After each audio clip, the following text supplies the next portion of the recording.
অবকাঠামো উন্নয়নের জন্য 2025 সালে 21 আগস্ট জেলা পরিষদের সরকারি অনুদানের জন্য আবেদন করে বগুড়া গাবতলী সরডিয়া পূর্বপাড়া হযরত ফাতেমাতুজ জোহরা রহমতুল্লাহ আনহু মাদ্রাসা ও এতিমখানা কর্তৃপক্ষ।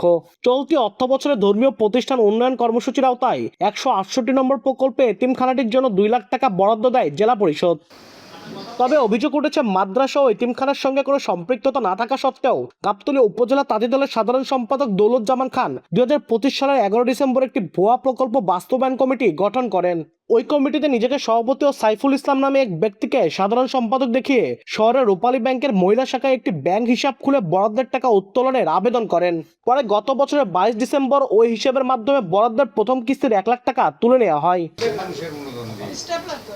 দীর্ঘ সময় পার হলেও বরাদ্দের টাকা না পেয়ে খোঁজ নিতে গিয়ে এতিমখানা প্রকৃত কর্তৃপক্ষের সামনে আসে পুরো জালিয়াতির ঘটনা। পরে সদর থানা ও জেলা পরিষদের প্রশাসকের কাছে লিখিত অভিযোগ করা হলে গত 6 জুলাই উভয় পক্ষকে নিয়ে শুনানি হয়। শুনানিতে অভিযুক্তরা জালিয়াতির বিষয়টি স্বীকার করে 3 কার্যদিবসের মধ্যে উত্তোলন করা টাকা ফেরত দেওয়ার অঙ্গীকার করেন। কিন্তু সেই প্রতিশ্রুতি 2 সপ্তাহেরও বেশি সময় পেরিয়ে গেলেও টাকা ফেরত বা জড়িতদের বিরুদ্ধে কোনো কার্যকর ব্যবস্থা নেওয়া হয়নি। ইতিমদের টাকা মারে খাবে এইভাবে প্রতারণা করে, এটা আমরা আশা করি না। এটা একটা জালিয়াতি যারা করছে, এরা মাদ্রাসার কেউ না, কোনোদিন আসেনি, কোনোদিন সাহায্য করে। আমাদের বৈধ কমিটি বাদ রেখে অন্য আরেকটা কমিটি করে সেই কমিটি প্রকল্প কমিটি করছে এবং আমাদের প্রতিষ্ঠানের নামে ব্যাংক অ্যাকাউন্ট খুলে তারা আমাদের প্রকল্পের প্রথম কিস্তির টাকা উত্তোলন করছে এবং দ্বিতীয় কিস্তির আবেদন করছে। এদিকে জালিয়াতির বিষয়টি স্বীকার করে উপজেলা তাই দলের সাধারণ সম্পাদকের দায় দেন আরেক বিএনপি নেতা শাহাদত খান সাগরের বিরুদ্ধে। তবে অভিযোগ অস্বীকার করেন সাগর। এটা অ্যাডহক কমিটি করে এই টাকা উত্তোলন করে কাজ করা হয়েছে। এমপি থেকে আবেদন করা হয়েছিল, আমরা করছিলাম, সে ডিসি অফিস থেকে সাগরে পাশ করে নিচ্ছে। আমি এই কমিটির সাথে কোনো সংশ্লিষ্ট জড়িতও নাই এবং সদস্যও নয়, আমি কিছু জানি না। এই অ্যাকাউন্ট কার নামে, এই মানে প্রকল্প কার নামে, এই কিভাবে, আমি কিছু জানি না। ঠিক আছে, অযথা আমার নামে একটা অবজেকশন দিয়েছে।